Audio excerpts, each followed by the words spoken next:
Olá, seja bem-vindo ao podcast 45 do Primeiro Tempo. Toda semana um papo muito legal aqui com pessoas inspiradoras que têm muito a nos ensinar, compartilhar suas histórias nessa busca constante pelo autoconhecimento. Bom, antes de anunciar aqui o meu convidado desta semana, um rápido recadinho, um convite, na verdade, para você assistir o documentário Pausa, o Intervalo do Mundo, um olhar, sobre esses tempos pandêmicos. Trouxe gente bem legal aqui para refletir comigo. Tem lá o velejador Ami Klink, a Monja Cohen, o surfista Carlos Burle, o músico Tony Bellotto, a filósofa Lúcia Helena Galvão, o filósofo Marcelo Gleiser, enfim, são 20 grandes nomes de diversas áreas do conhecimento para refletir um pouquinho, como eu disse, sobre tudo isso que estamos atravessando. Deixei, inclusive, o link do documentário aqui no meu Instagram, é o patricksantos.oficial. Tem o link, você clica, já vai direto, então, para o filme. Tá bom? Bom, chega de recado, vamos ao que interessa. Olha só, o meu convidado de hoje nos mostra que talvez um dos grandes segredos da vida seja saber escutá-la, mesmo que, às vezes, algumas melodias venham em nota de pânico. Eu explico. Há 9 anos, após voltar de um compromisso profissional, esse meu convidado literalmente apagou dentro de um carro, no trânsito, em São Paulo, e só acordou num hospital. Aos 38 anos, estava esgotado, diagnosticado com síndrome de burnout. A vida estava lhe pedindo para mudar o dial, e foi o que ele fez. Começou com uma viagem, que a gente pode falar assim um pouquinho fora da curva. O destino escolhido foi o Nepal, mas não sem antes se submeter a uma rotina de exercícios para perder parte dos seus 109 quilos e ganhar resistência. No meio desse tempo, começou a praticar o que ele define como uma reconexão com a obviedade, ou seja, dar atenção à família, lembrar dos seus velhos sonhos e muitas outras coisas. Hoje ele tem uma vida mais equilibrada, se dividindo aí entre as montanhas, as palestras e as startups e outros projetos que ele vai falar aqui conosco. Eu estou falando do Gustavo Ziller, também apresentador de um programa que eu sou fãzaço, que é o Sete Cumes, no canal Off. Tudo bem, Ziller? Que legal falar contigo, cara. Ô, Patrick, para mim é um prazer. O convite chegou por uma pessoa que eu e você admiramos muito e gostamos, né?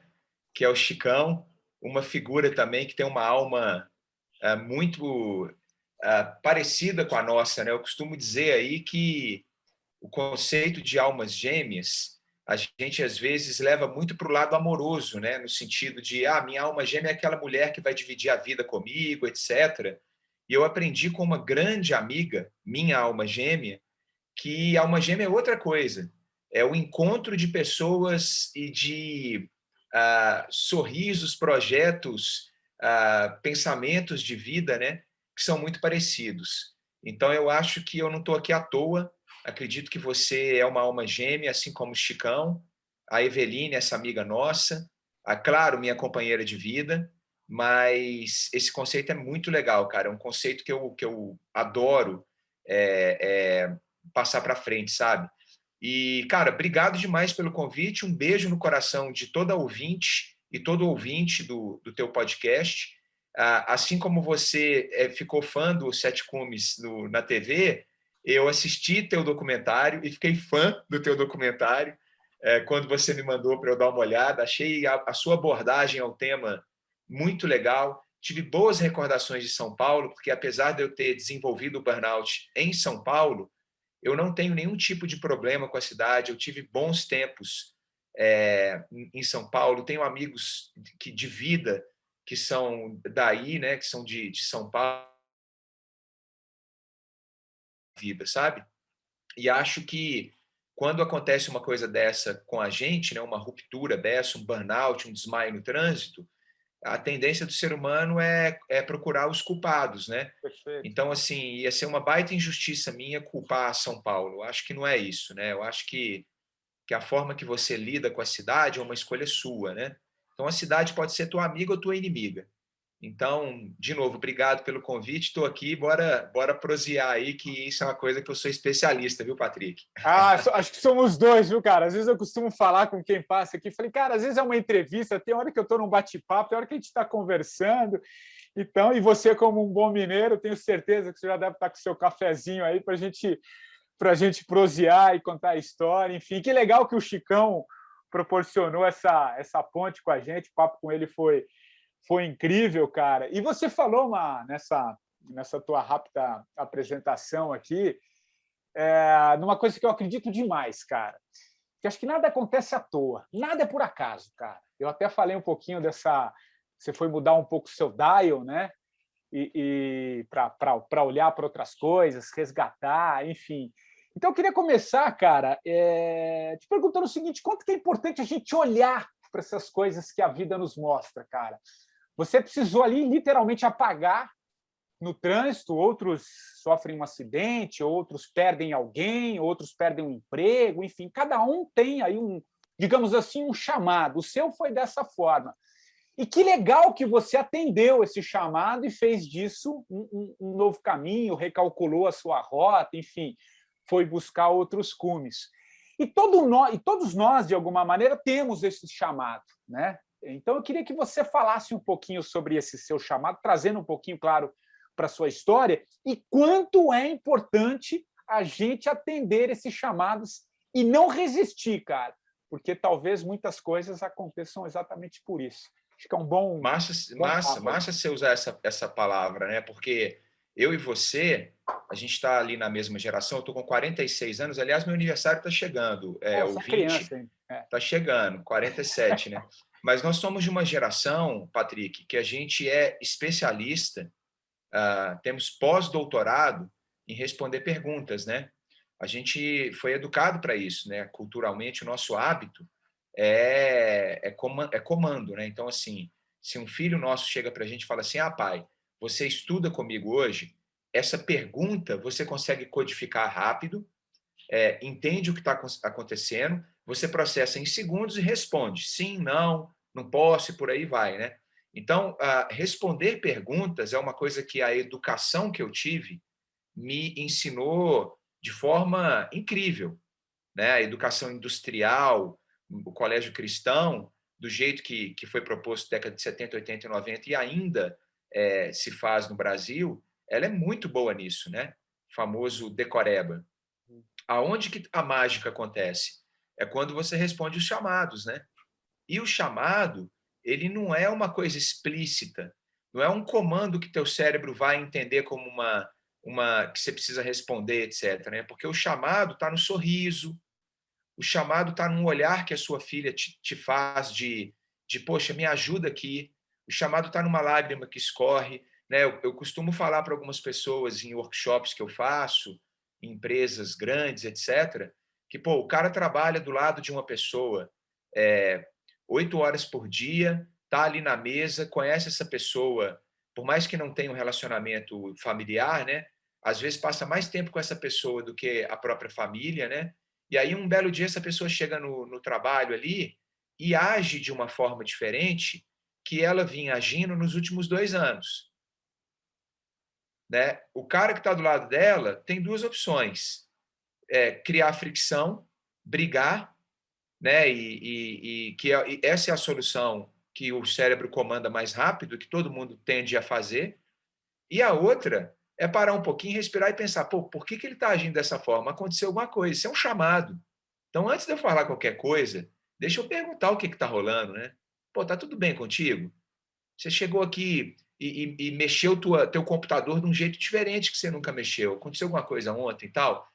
Então, eu acho que essa palavra que você usou de chamados, ela cara, é uma coisa que a gente precisa muito ficar atento, cara. Principalmente líder, sabe? O cara que que está querendo mover um grupo montanha acima, expedição, uma jornada empresarial, um político, né?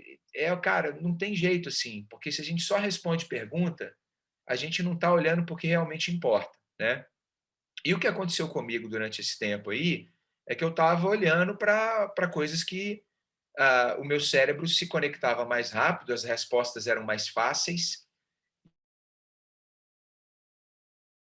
chamados do corpo, os chamados da família, etc., que isso tem um custo emocional alto, né? Ficou você prioriza de um jeito que depois teu corpo cobra, né? Tua cabeça cobra, teu estado emocional cobra, e foi isso que aconteceu comigo. Nesse período, tem uma coisa interessante também que eu gosto de falar sobre essa história de ressignificação, de como que você, quando está nesse processo, né? Eu acho que muita gente que está nos ouvindo aqui pode estar no processo desse, ou conhece alguém que já passou por um processo desse, que é a nossa, assim, ó, como que o ser humano muda, tá? Isso é uma coisa que eu observei empiricamente no meu processo, depois eu fui estudar, eu fui ler a respeito, e eu desconheço a terceira forma. Existem duas formas da gente realmente se transformar, né? A forma mais fácil é a ruptura, né? Então, um cara que quase morre, ele não sai dessa experiência a mesma pessoa. O cara que fica acamado não sai dessa experiência a mesma pessoa. O cara que tem uma pessoa que ele ama profundamente e que ele perde essa pessoa, né? Na pandemia agora a gente teve 500 e poucos mil brasileiros perdidos para essa doença e a pessoa não sai do outro lado a mesma pessoa. Isso é uma ruptura. Tem a ruptura que é a tragédia, que não tem o que fazer, só que tem a ruptura que você é o objeto causador, né? Então, esse é o jeito mais fácil, mas, pô, é o jeito que pode te trazer o maior problema, né? Imagina, eu desmaiei no trânsito de São Paulo, fazendo aquele balão ali na avenida, estava subindo a Cidade de Jardim para pegar a Faria Lima, entrei naquela ruazinha assim, que tinha um hotel ali, que você faz e vira ali em frente a entradinha ali que vai para o Itaim e tal. Eu desmaiei ali, eu podia ter atropelado alguém, podia ter matado alguém, meu carro podia ter, sei lá, um exagero aqui poético, caído da ponte, né? Alguma coisa podia ter acontecido. Então, isso é uma ruptura que eu me causei. E aí, obviamente, acordei no hospital e falei, não, aqui acabou. Agora, precisa chegar na ruptura? Aí é o jeito de mudar mais difícil, que é você estar ciente das coisas, estar ciente do que está acontecendo e mudar porque você quer. Aí, esse aqui, cara, é foda. Esse eu não consegui fazer, por exemplo. Eu tive que ter a ruptura. E hoje o meu caminho que eu procuro conversar com as pessoas que me procuram quando estão passando por isso, ou o próprio roteiro do programa de TV, né, dos Sete Cumes, não, o protagonista não é a montanha, né? O protagonista é a ressignificação, é o renascimento. Aí que está o protagonismo, né? Inspirar as pessoas que estão ao meu redor, família, amigos mais próximos e, obviamente, um volume grande de pessoas que hoje assistem, conhecem o projeto e tal. Mas, cara, é difícil demais mudar porque você quer, né? É muito difícil, cara. Eu sei disso, é uma coisa complicada.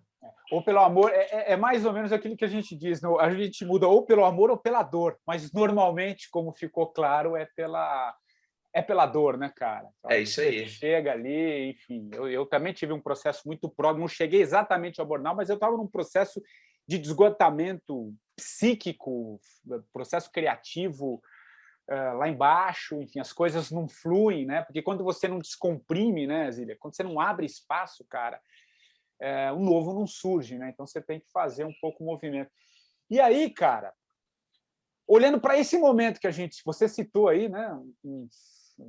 Essa situação lamentável que a gente está enfrentando, mais de 500 mil pessoas morreram aí, só aqui no Brasil, sem contar em outros lugares do mundo, né? Porque é uma pandemia global.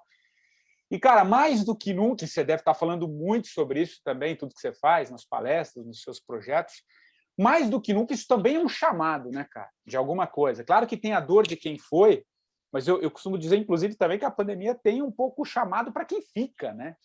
A pandemia diz muito, não é sobre quem foi, sim, tem dor, mas ela também é um chamado para quem fica, né? E você fala muito sobre ressignificar. E eu tenho observado, Giller, e acho que você também, cara, tem muita gente angustiada, né? Tem muita gente sofrendo mesmo, porque é quase que um chamado interno, né? É aquela coisa, meu, e aí, cara, né? Sem contar que alguns estão tendo que presenciar isso com tudo que está rolando, perdeu emprego, fechou negócio, perdeu família, né? Perdeu parentes. Então, não tem como você não fazer essa pergunta para você, cara, e aí, né? Então, eu queria que você falasse um pouquinho disso também, desse momento que a gente está vivendo, e para a gente observar esses chamados, e se você acha que esse momento talvez seja o maior de todos. Você teve o burnout lá atrás, cara, 2012, pelo que eu li. Era uma época que pouco se falava disso. Hoje está aí, cara, está como depressão, burnout, enfim, casos de suicídio, infelizmente, também, você sabe disso. Enfim, quanto a gente tem que olhar para isso nesse momento, principalmente, e fala sobre esse chamado, cara, se você vê assim também. Cara, vejo demais, e você tem toda a razão, né? A gente está vivendo, acho que o século XXI é o século das doenças relacionadas ao cérebro, né? À mente, ao sistema neurológico, né? Então, o aumento assim, da ansiedade. Ansiedade, cara, é um vírus terrível, né? Terrível, é uma coisa complicadíssima. Eu desconheço um ser humano que não tem algum índice de ansiedade, né? Então, isso ficou óbvio, né, com a expedição que a gente está vivendo, né, como sociedade, que é atravessar essa crise, esse desastre sanitário que é a pandemia do Covid, né, do coronavírus. Então, como a sociedade entrou em expedição e ficou todo mundo vivendo a mesma coisa, isso ficou óbvio, né? O problema emocional, tanto que eu lembro direitinho, Patrick, não sei se você, se você, né, como jornalista, e o jornalista tem muito essa visão assim meio que investigativa, né, de correlacionar fatos, de lembrar a data e tal, não sei o quê. Eu me recordo claramente que no início, lá em março de 2020, ninguém falava em proteção emocional, em acolhimento emocional. Isso era um tema que não existia no vocabulário, não era do brasileiro, era do mundo, né? As culturas ocidentais, que são as culturas mais próximas ao que a gente vive aqui, né? O argentino não falava sobre isso, o chileno não falava sobre isso, né? O estadunidense não falava sobre isso, o europeu não falava, ninguém falava sobre isso. Proteção emocional, que diabo é isso, né? Eu não lembro exatamente quando alguém falou isso, quem falou, mas sei lá, uns 4, 5 meses depois, isso virou assunto e matéria de todos os veículos de comunicação, de jornal impresso, de matéria de TV, de matéria de YouTube, de longas lives no Instagram.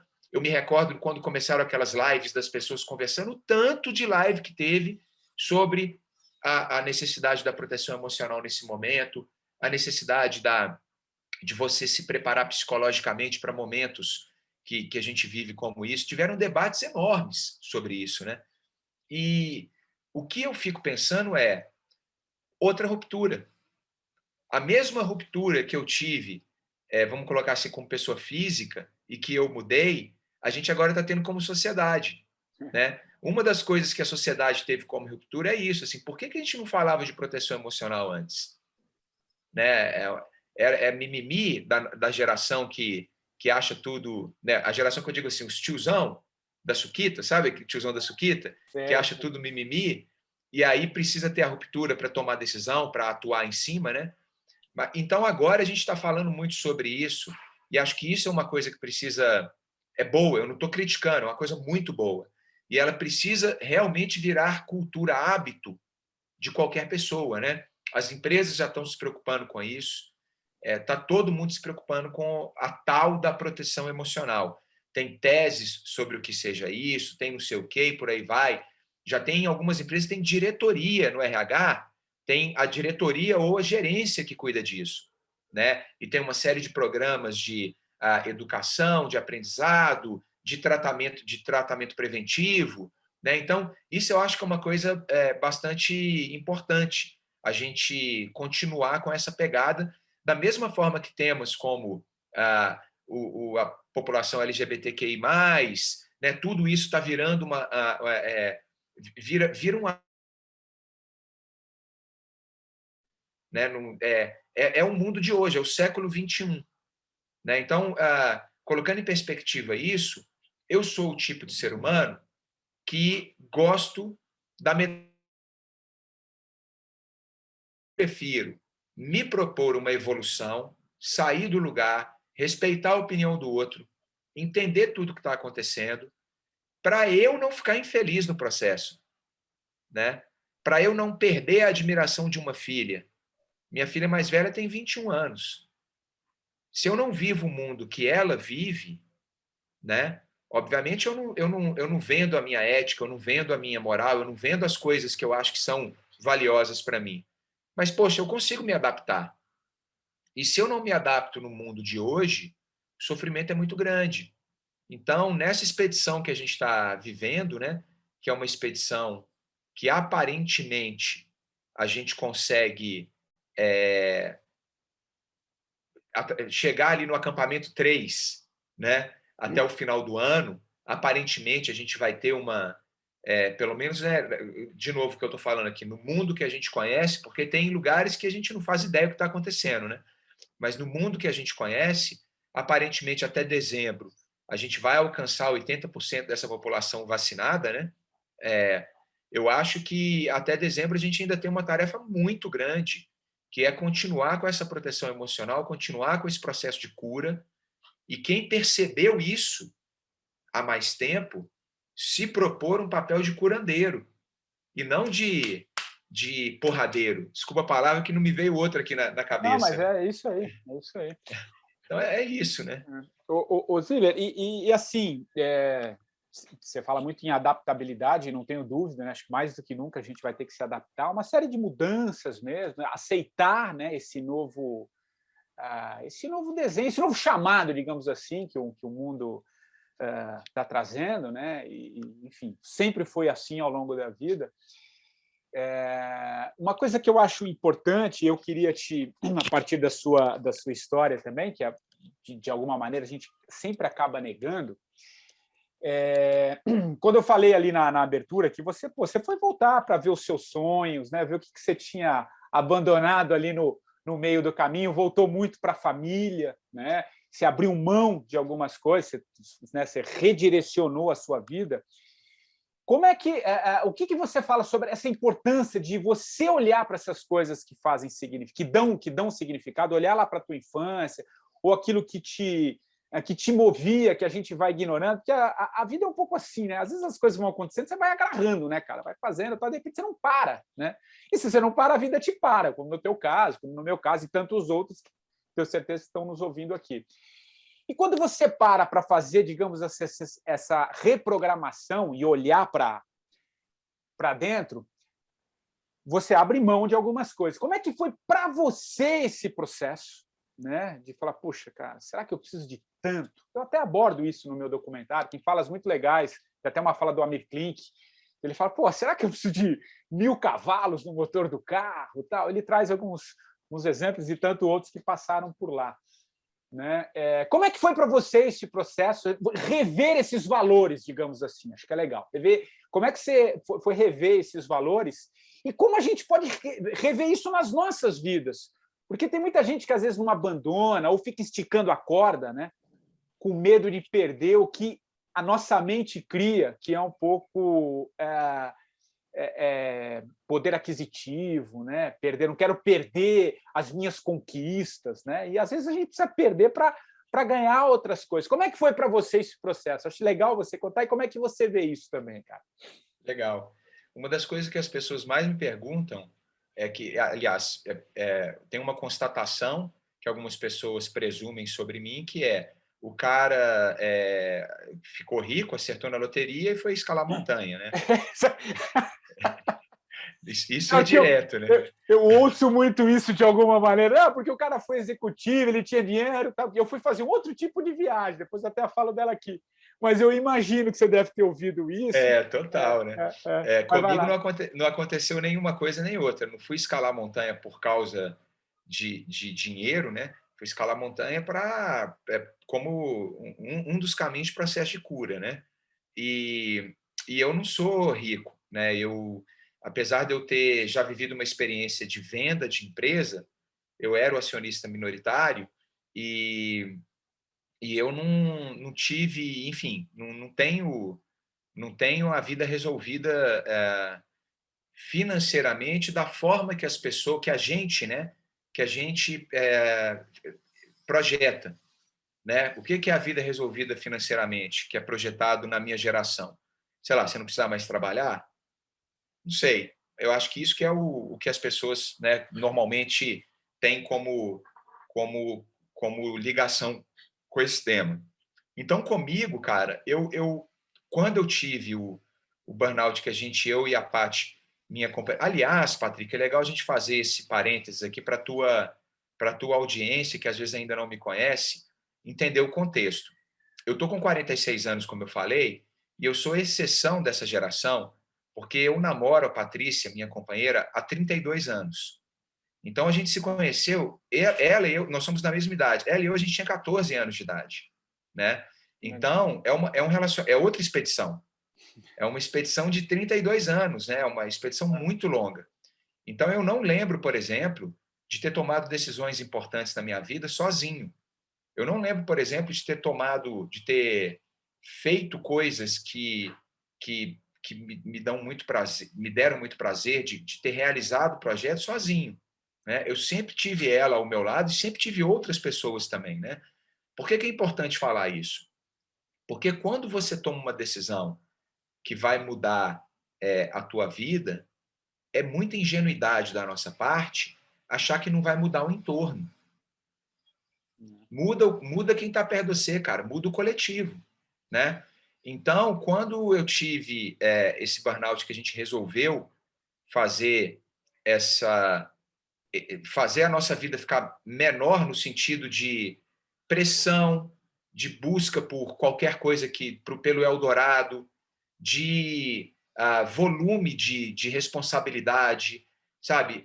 Quando eu digo vida menor, não é uma vida menos importante, eu não estou comparando com a de ninguém. O que eu estou dizendo é que a gente resolveu sair de um status que aí não é um status só financeiro, mas é muito mais emocional, para entrar em outro que ele não se compara porque você tem mais dinheiro ou menos dinheiro. Ele se compara porque você está mais feliz, né? Então, o que a gente buscou foi uma reorganização da nossa estrutura familiar, emocional, financeira, etc., para a gente ficar mais feliz, para a gente ficar mais próximo, ter mais momentos de felicidade, porque a história também de ser feliz o tempo inteiro não existe, né? E aí é que eu acho que está onde que eu fiz, que é um pouquinho diferente de uma pessoa que, por exemplo, tem um relacionamento recente, uma pessoa que não tem um relacionamento e que vai ter uma ruptura e vai tomar outras decisões. No meu caso, não existe na minha vida tomar uma decisão sozinho. Isso eu acho que é muito delicado, é muito importante. E vou te confessar uma coisa, Patrick, eu não sei se eu já falei isso em entrevista, mas talvez seja a primeira vez. Muitas coisas que me causaram burnout, etc., foram de decisões que eu tentei tomar individualmente. Foram coisas de São Paulo, da empresa, de o que eu faço agora, para onde eu, sabe assim, que eu tomava individualmente, não dividia com a Patrícia, não sei por quê, às vezes por uma série de questões culturais, né, da nossa geração, de vergonha, de, pô, vamos ter que fazer um aporte na empresa e você reduzir a participação, né? Você vai passar a ter menos ações da empresa, né? Então, eu fundei a empresa. Isso, para mim, quando eu comecei a ter a diluição, pô, isso machucou demais, porque eu ainda tinha aquela coisa assim, tipo, essa empresa que eu fundei, não sei o quê, e todos esses movimentos eu tinha muito problema de lidar com isso, né? E são coisas que eu não dividi com a Patrícia da forma que eu deveria ter dividido. Eu acho que isso também me machucou muito, né? Aliás, Então, vai lá. é interessante isso que você falou, porque muitas vezes, cara, a gente compartimenta demais a vida. O que eu quero dizer? Às vezes a gente, sei lá, você tem o Gustavo do profissional, o Gustavo na família, o Gustavo de fim de semana. Isso é uma merda, desculpa a palavra, porque a gente vai se dividindo e a gente é um só. Né? Então a gente vai tendo que criar. Não estou dizendo que esse foi o teu caso, você está dizendo um fato específico, até porque é muito legal essa tua história, essa tua expedição com a Patrícia de 32 anos, mas você trouxe um episódio específico ali que naquele momento você tomou algumas decisões, porque a gente precisa olhar um pouco para isso, né, cara? Às vezes a gente compartimenta demais, aí é o cara que é profissional e a vida pessoal. Pô, mas é tudo a mesma coisa, né? Só que a gente acha que tem que colocar em caixinha. Não, isso aqui, no final de semana eu sou isso, e, cara, isso, pelo menos, eu também fiz muito isso, né? Falo também por experiência, eu compartimentei muito. Cara, isso vai te dilacerando, e tenho certeza que muita gente faz isso, cara. Então, te ouvindo, me ocorreu isso, e é foda, cara, porque é difícil, cara. Não, você tem toda a razão, é isso aí. E esse é um erro muito comum, né? O nosso cérebro é um software incrível, né? O software mais incrível já inventado por qualquer tipo de entidade, né? Mas o nosso cérebro, ele tem um poder de autossabotagem enorme, né, cara? Enorme. E uma das coisas que mais acontece com a gente é deixar o cérebro autossabotar, porque a gente não tem essas coisas que a gente falou aqui já, né? Proteção emocional, treinamento de cérebro, a gente tem vergonha de fazer terapia, a gente tem vergonha de dividir os problemas, a gente tem, sabe, assim, tem uma série de coisas que a nossa geração teve ali que, pô, isso arrebenta a vida do ser humano, né? E cobra a conta em algum momento. Não tenha dúvida que cobra a conta, né? Então a gente está esse momento muito latente, batendo na porta de todo mundo. Bateu na sua porta, bateu na minha porta. Você pessoas que passaram, de certa forma, por renascimentos, né? A história do Amir Klink certamente tem muito disso. A Monja Coen fala muito sobre isso. Aliás, o budismo tem essa história de você renascer a cada dia e tudo mais, né? Essas pessoas começaram a ficar preocupadas mesmo em quebrar esse ciclo, né, de autossabotagem. E é legal quando a gente se encontra, porque a gente tenta passar para frente que essa mudança é possível, não é fácil, tá? Não é fácil. Isso também é uma coisa legal de dizer, né? É muito difícil. Só que o conceito de fácil é diferente de simples. Então, pode ser simples para todo mundo. Né? O que eu quero dizer com isso? Pô, vamos lá fazer uma autodescrição aqui, né? Eu sou um homem de 46 anos, branco, heterossexual, classe média brasileira, né? Classe média alta, levando em consideração os dados do IBGE. Então, olha só, cara, é óbvio que a minha vida é muito mais fácil do que a maioria esmagadora do brasileiro. É óbvio. Agora, ela pode ser simples. Assim como a maioria dos brasileiros podem ter uma vida simples. Simplicidade não tem nada a ver com questões de status social vinculado ao dinheiro. Simplicidade é outra coisa. E eu demorei para perceber isso, né? Fácil é uma coisa, simples é outro. Difícil é uma coisa, complicado é outro. Qual que é o problema? A gente tende a complicar a nossa vida. A gente toma decisões que têm sempre um fundo de complicação. E aí o que eu gosto de falar é que eu estou num momento de vida que eu fico pensando no exercício da simplicidade. O que eu posso fazer aqui para deixar a coisa mais simples? Quais as decisões que eu posso tomar em relação aos meus filhos? Né, a gente tem 3 filhos e a gente teve filho muito cedo. A nossa filha mais velha já saiu de casa, inclusive, ela tem 21 anos. Aí tem a Joana, aí tem a Yara, que está fazendo 18, e tem o Matheus, que está fazendo 16. Então, quais as decisões simples que eu posso tomar que vai mostrar para eles que o caminho é de simplicidade, que vai simplificar a vida deles, né? Por exemplo, uma das coisas que eu falo muito com eles é evitar a palavra facilitar. Porque não é facilitar a vida, é simplificar. Existe uma diferença, Patrick, grande demais, cara. É grande demais nisso. É tênue o que eu estou falando, é quase lúdico e filosófico, mas é muito diferente você chegar para um filho seu ou para um funcionário e tal, e falar assim, vem cá que eu vou facilitar a sua vida.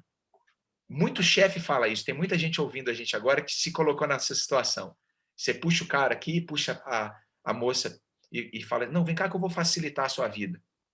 Isso é a pior coisa que a gente fala, porque não é facilitar, é simplificar. Na hora que você fala que você vai facilitar a vida da pessoa e não facilita, porque a tarefa é difícil, porque as coisas são difíceis, qual que é o recado que a gente passa? Dá nó, entendeu?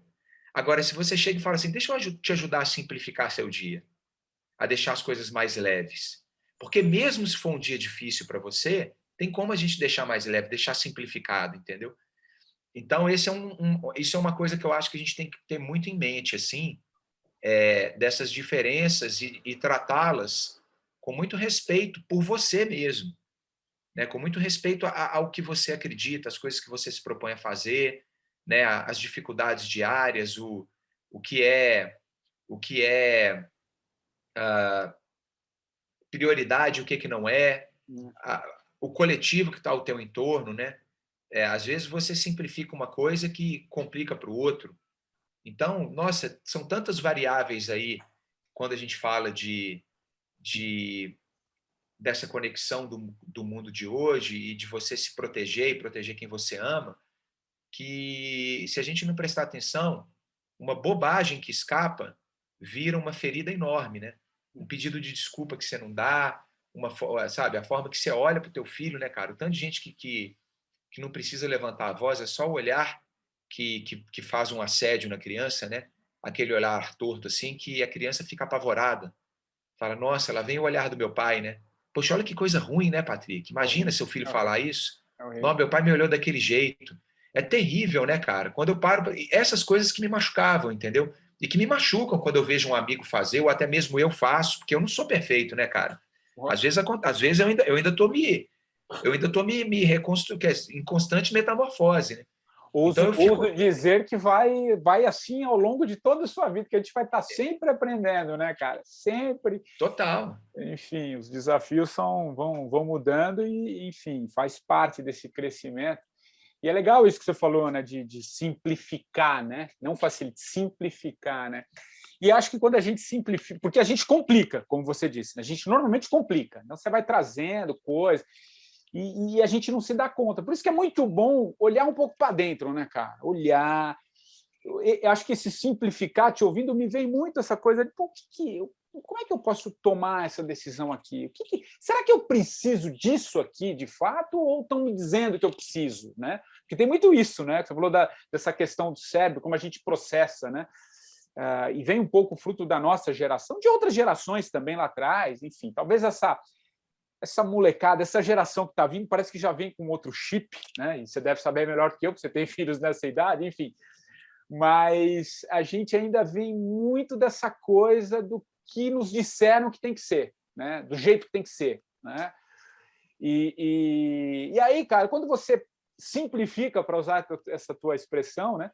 Você começa a colocar ali no papel, vai pondo, pois será que eu preciso disso aqui? O que tem a ver isso comigo? Será que não veio um pouco de fora?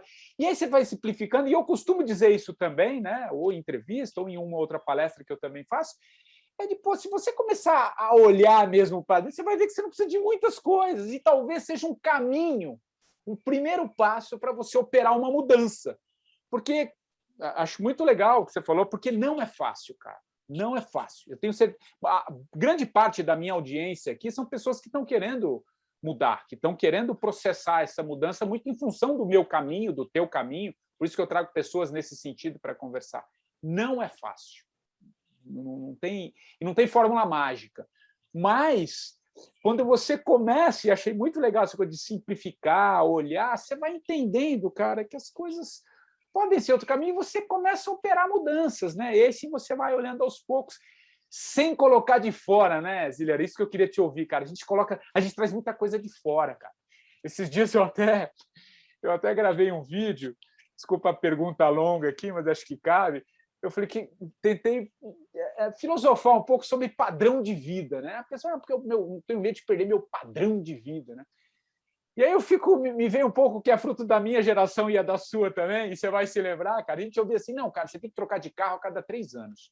Porque, cara, vai desgastando o motor, pneu é isso, aquilo, é melhor você ir trocando de carro, pra você não perder. Pô, quem disse que você precisa trocar de carro a cada 3 anos? Só que a gente compra, então a gente nem. Não, olha, tá 3 anos, você precisa trocar de carro. Será que você precisa trocar de carro? Pergunta. Talvez o cara que curta carro vai querer trocar o carro. Mas será que você gosta tanto de carro assim para trocar a cada 3 anos? Né? São perguntinhas meio sutis que têm uma enorme diferença no processo de operar essas mudanças. Né?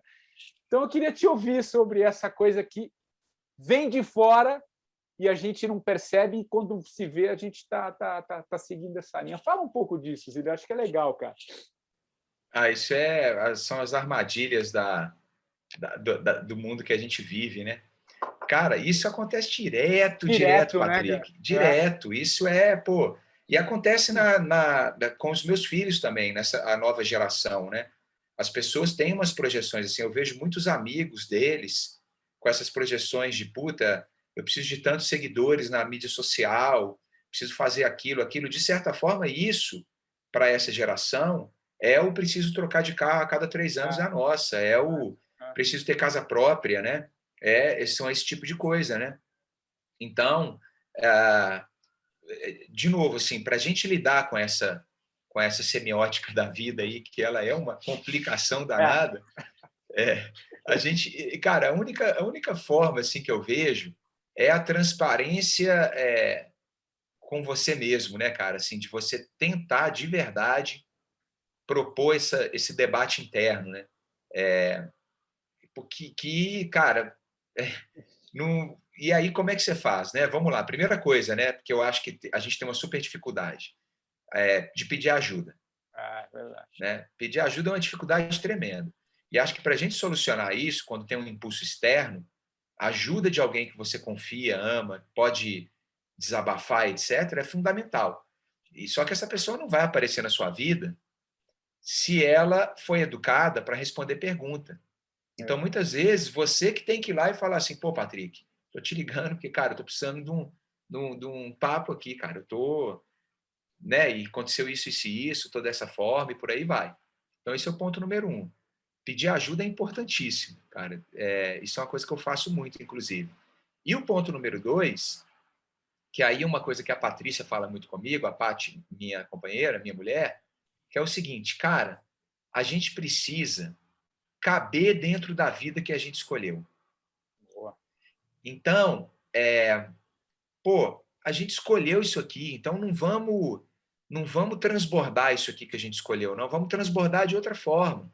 Transbordar a nossa transcendência hoje, ela é de experiência, de estar na casa de um amigo batendo um papo, sabe, de fazer coisas juntos. Mas vamos caber nessa vida aqui, a gente escolheu isso aqui. Então, toda vez que ou ela muito menos que eu muito mais, né, por esses estímulos externos, de sonhar, de ser capaz de executar, né? Toda vez que eu entro nessa possibilidade de, de sair dessa vida que a gente escolheu, de algo mais, e não caber aqui, ela puxa meu pé. Falo, cara, não é isso, não precisa disso. Uhum. Você está viajando isso aí é o que a gente não quer. Isso aí é o que a gente não quer. Respira fundo e pensa, né? Então, eu acho que são esses dois pontos aí, é pedir ajuda e caber dentro da vida que você escolheu. Ontem eu vi uma entrevista com o John Krakauer.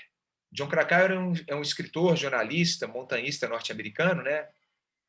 Que escreveu alguns livros clássicos para quem gosta de vida lá fora, de vida outdoor, né? Ele é autor do No Ar Rarefeito, que é talvez o livro mais famoso dele. Ele é autor do Na Natureza Selvagem, que virou filme, conta a história do Chris, né? Do Alexander Supertramp, né? E ele ontem fez uma entrevista com duas pessoas que são editores de uma livraria de São Paulo, que eu não me recordo o nome da livraria agora, em comemoração aos 25 anos de lançamento da Natureza Selvagem. E o Krakauer, por que eu estou contando isso? A Bia, que foi uma das entrevistadoras, perguntou para o Krakauer a relação dele com o dinheiro. E ele respondeu de uma forma muito legal. Ele falou assim, cara, eu já fui de uma família, eu nasci numa família americana pobre, de Midwest, clássica, que você vê em filme, e eu te confesso que os meus livros me trouxeram a riqueza, né? Me trouxeram dinheiro que hoje me possibilita fazer um monte de coisa. Mas, ao mesmo tempo, eu tenho absoluta convicção e ciência de que eu tenho mais dinheiro do que eu preciso. Porque, desde muito cedo, eu sabia qual que é o tamanho da vida que eu queria ter. Legal. Então, hoje, tudo que eu tenho a mais, eu dou um jeito de... Às vezes eu faço doação, às vezes eu faço alguma coisa, porque não faz o menor sentido para mim sair do tamanho da vida que eu tenho. Sou um cara muito simples, eu vivo aqui nessa casa há bastante tempo.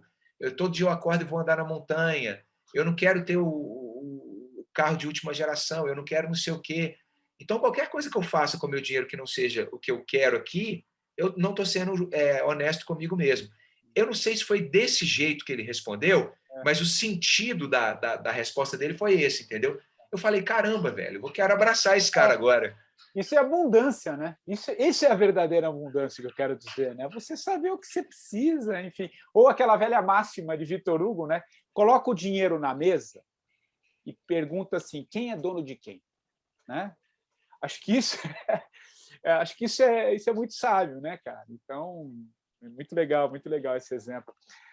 Zília, a gente está caminhando aqui para o fim, cara, mas eu quero te fazer uma pergunta antes de pedir para você escolher um livro e a música, que tem a ver com o que você acabou de fazer, né? Você acabou disso. Eu mencionei que você foi para o Nepal, né? Lá no começo, mas enfim, você acabou de. Não sei se é o último pico, esse é a última É o montanha? penúltimo do projeto, Penúltimo, falta um. dos 7 cumes, né? Isso. Cara, já passaram alguns alpinistas aqui no programa, teve o Valdemar Niklevits, que foi o primeiro brasileiro, né, a subir, foi um papo muito legal, enfim, e passou também o Cristiano, que é um 17º brasileiro que também escalou o, o, O o Everest. Everest, né, o Everest, enfim. E eu sempre me veio essa pergunta. Eu sei que, claro, que tudo é o caminho, né, cara? Todo o processo, os meses que você ficou, toda a preparação é o acontecimento, é esse caminho. É caminhando que se faz o caminho. Mas eu quero te fazer essa pergunta por toda a tua trajetória, todos os filmes que passam na sua cabeça durante todos esses caminhares aí pelas essas montanhas, que a hora que você chegou lá em cima, nesse topo, cara, o topo do mundo, né? Que te veio, cara? Assim, o que foi aquilo? Descreve um pouco, cara, porque eu acho que é muito forte, cara. Eu sempre fiz isso para o Valdemar e quero muito te ouvir também, cara. Qual Legal. foi, cara? Cara, o Valdemar me mandou uma mensagem incrível depois que eu cheguei lá e foi tão bonito, cara, porque é um cara que é uma referência para o esporte, né? Muito. O primeiro brasileiro a ter chegado lá, né? Eu sou o 26º brasileiro. E a mensagem dele foi linda. Então, deixo aqui, aproveitando que você falou o nome dele, deixo um abração para ele aqui, público, Valdemar Niklevits, baita cara, baita montanhista. Eu acho, assim, eu vou te contar uma coisa que ela pode não soar, assim, porque o Everest já é uma coisa muito glamurosa, né? Uma coisa gigante, é uma coisa grandiosa. O Everest multiplica tudo por enésimas potências, né? Uma notícia que sai lá, ela ganha o mundo muito rapidamente, porque tem um certo é meio excêntrico, a gente teve que lidar com o coronavírus lá também, porque quando a gente chegou no Nepal não tinha tido aquele surto que teve na Índia. Depois que teve o surto na Índia, fechou a fronteira do Nepal, aí a gente teve que também lidar com o processo. Então, assim, tudo lá é muito grande. Então, é óbvio que a sensação que você sente lá acompanha essa grandiosidade, né? Quando eu cheguei no cume, por que eu falo que não é tão glamouroso? Porque quando eu cheguei no cume, eu estava num estado de exaustão tão grande que eu não me recordo direito da linearidade das coisas. Para eu lembrar, materializar o que foi chegar lá, como que eu cheguei, etc., eu preciso estar conversando com alguém, e preciso ter foto, ou pego aqui, abro o mapa no Google. Eu preciso de ajuda, tá? Porque as coisas que eu lembro são coisas de sensação de leveza, de beleza. Né? Eu não consigo materializar. Eu cheguei lá a tal horário, eu fiz esse caminho, eu lembro que eu pisei nisso aqui, eu lembro que eu sentei ali daquele jeito. Isso eu não consigo fazer. Agora, o que eu lembro? Eu lembro de uma, de uma exaustão que acalma. Eu lembro de uma beleza, de ver a vida, de olhar para mim de um jeito que revela um monte de coisa para você. Tem um livro do Reinhold Messner que ele fala que a morte na montanha é certamente uma morte bonita, porque ela não tem dor, ela só tem beleza. Quando você fica exausto e começa a apagar, a desligar seu corpo, né? Então, eu entendi no cume do Everest o que ele falou, porque o estado que eu estava era um estado de nirvana. Era o nirvana, eu acho que é o nirvana puro, tá? E acho que a gente tem como ter esse estado sem estar no cume do Everest. E uma reflexão que eu fiz quando eu voltei foi, cara, eu já tive esse estado de nirvana em outros momentos. Aí eu lembrei, por exemplo, com a Paty, minha mulher, um show que a gente foi do Chico Science Nação Zumbi, com o Chico Science vivo, no lançamento de um disco que a gente adora, que é o Afro Ciberdelia, em Belo Horizonte. Eu e ela, a gente estava no Nirvana ali, sem demagogia nenhuma e sem sacanagem. É a mesma sensação que eu tive no Everest. Uma sensação de flutuação, de conexão com o teu cérebro com o da pessoa que você ama, de simbiose. É um negócio muito doido. Então, essa sensação eu lembro muito bem. O que eu não lembro é a parte prática da coisa, entendeu, Patrick? Sim, claro. Agora, essa sensação de transcendência, de nirvana, cara, eu lembro e eu tô meio que viciado nela. Eu quero ter mais vezes com a minha filha, com a Paty de novo, com os meus amigos, sabe? Tem como a gente para buscar ela, né?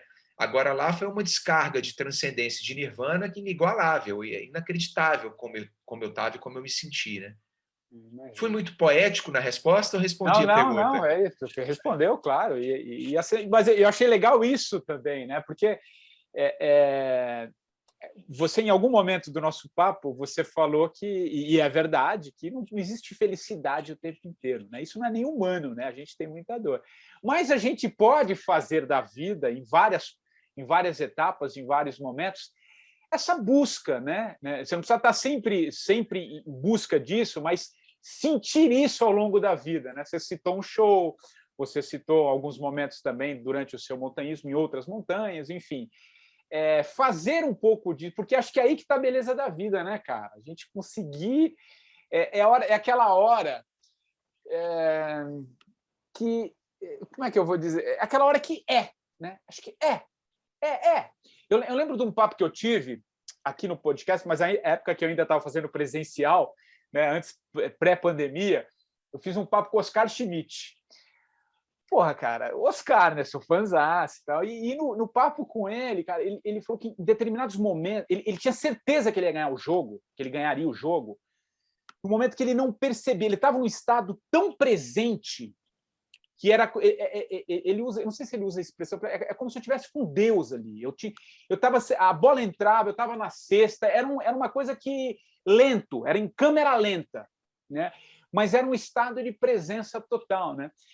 Que isso é o que eu estou dizendo assim, né? É aquilo que você não tem dúvida, né? Você não tem dúvida, né? Então e isso é muito legal. E é possível, né? E aí, caminhando para o fim da nossa conversa, a gente fala, e você lida muito com startup, também com tecnologia de alguma maneira.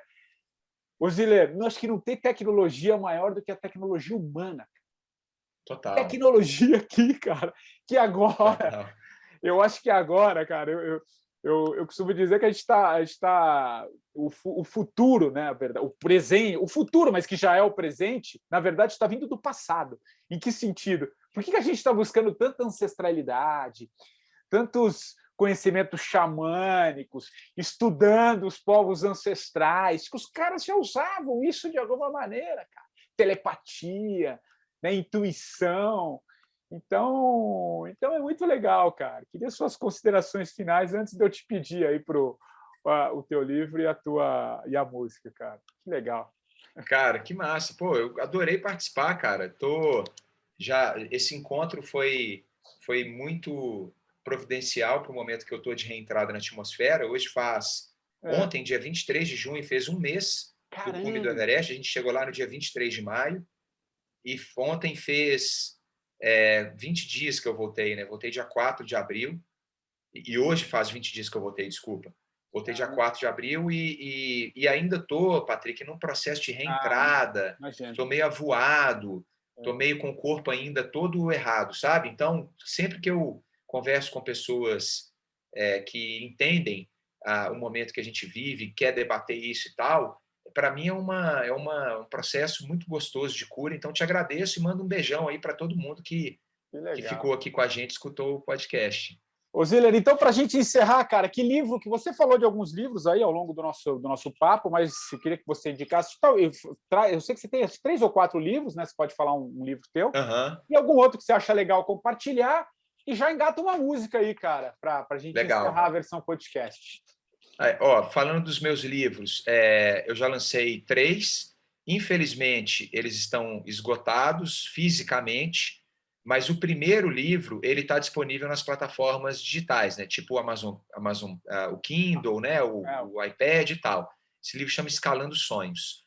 O próximo que eu estou escrevendo, inclusive, vou lançar esse ano ainda, é o do Everest, que eu resolvi antecipar porque foi uma expedição muito longa, 2 meses viajando, e eu não quero perder o frescor das coisas. Né? As outras que eu teria que escrever antes do Everest, as montanhas que eu fiz, foram montanhas mais curtas. Então é muito rápido, eu pego ali as histórias e tal. O Everest eu estou escrevendo e eu vou lançar um financiamento coletivo. Em breve eu divulgo, é só ficar atento às minhas redes sociais aí.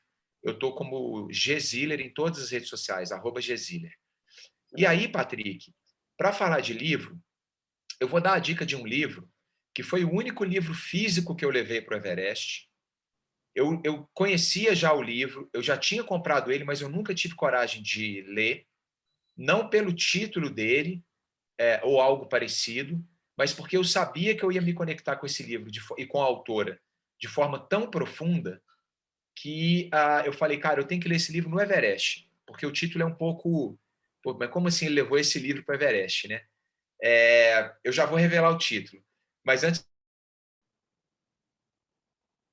que é a autora do livro, que eu não conhecia ela, eu mandei uma mensagem para ela no dia 8 de abril, 4 dias depois do embarque, eu estava no hotel em Katmandu, contando que eu tinha levado o livro dela para o Everest e que já tinha lido ele todo uma vez e que provavelmente eu ia ler de novo durante os 2 meses, várias coisas e grifar várias coisas. E aí ela virou minha amiga virtual, uma alma gêmea, que não foi inevitável chegar no Brasil e a primeira coisa digital que eu fiz foi uma live com ela, eu entrevistei ela. Então, a Ana Paula é a autora do livro, ela é médica. Ana Cláudia. Ana Cláudia. Desculpa, Ana Cláudia. Ana Olha eu Cláudia. viajando aqui. Eu falei Ana Paula porque quando eu fiz a live com ela, uma amigona minha que chama Ana Paula entrou na hora e aí eu fui ler o comentário e falei, Ana Paula, tá aqui. Só que eu falei para Ana Paula, minha amiga que estava lá. Né? E aí, Que legal. enfim. Mas a Ana Cláudia, que é um doce de pessoa, e o livro, eu acho que você conhece, que A Morte é um Dia que Vale a Pena Viver, né? Olha o nome do livro, né, Patrick? A Morte é um Dia que Vale a Pena Viver. Cara, é um dos livros mais... Lindos. Lindo. Cara, é Sensacional. incrível. É Ela, sensacional, né? ela participa do. Ela está no documentário Pausa também, uma fala belíssima sobre finitude. É, Que livro legal, que indicação boa, cara. Que ela é legal, demais, cara. é demais. E a música, eu vou também falar sobre Everest. Uma das músicas que eu mais escutei no Everest, muito em função da nossa família, talvez um dos artistas que... Música faz parte da gente aqui, né? Um spoiler aí. Música é uma coisa que está no sangue meu e da Paty, e os meninos também. E um dos artistas mais importantes para a nossa família é o Ben Harper. Ben Harper é um artista californiano, né? Se eu não me engano, ele nasceu na Califórnia, sei que ele vive lá, de folk rock, né? Um camarada que tem umas músicas incríveis. E tem uma música dele que chama Having Wings. Tendo Asas, né? Having Wings, que foi uma das músicas que eu mais escutei no Everest e que tem muito a ver, Patrick, com o que a gente está falando aqui hoje. Muito a ver. Porque a música fala assim: I heard a street singer, eu ouvi um cantor de rua tocando uma música que eu conheço, que me lembrou da minha infância naquela rua, né? E aí ele vai contando os sinais que ele tem, as coisas que ele lembra, né? E a música é sobre isso, é sobre você voltar para a simplicidade, você lembrar das coisas importantes que te fazem bem, que a felicidade não é uma coisa que você tem que buscar. A felicidade são momentos da tua vida, né? E o refrão da música é lindo. Cara, a música é linda, a letra é linda e tem tudo a ver com o que a gente está falando. Eu acho que a galera vai gostar de escutar. E Having Wings, do Ben Harper. Que legal, que legal. Gostei. Vou conhecer, não conheço, e que legal, que indicação boa. Gustavo Ziller, cara, muito obrigado pelo papo aqui no 45 do primeiro tempo. Foi muito legal, muito interessante. Obrigado por você trazer o teu olhar, as tuas vivências, enfim, sobre a tua história, sobre esse momento que a gente está atravessando. Enfim, queria muito te agradecer. Grande abraço, viu, cara? Valeu mesmo. Abração, camarada. Beijo no coração de todo mundo que está escutando aí. Abraço para você. E o 45 do primeiro tempo, você já sabe, volta na próxima semana, sempre com um novo entrevistado. Um abraço e até lá.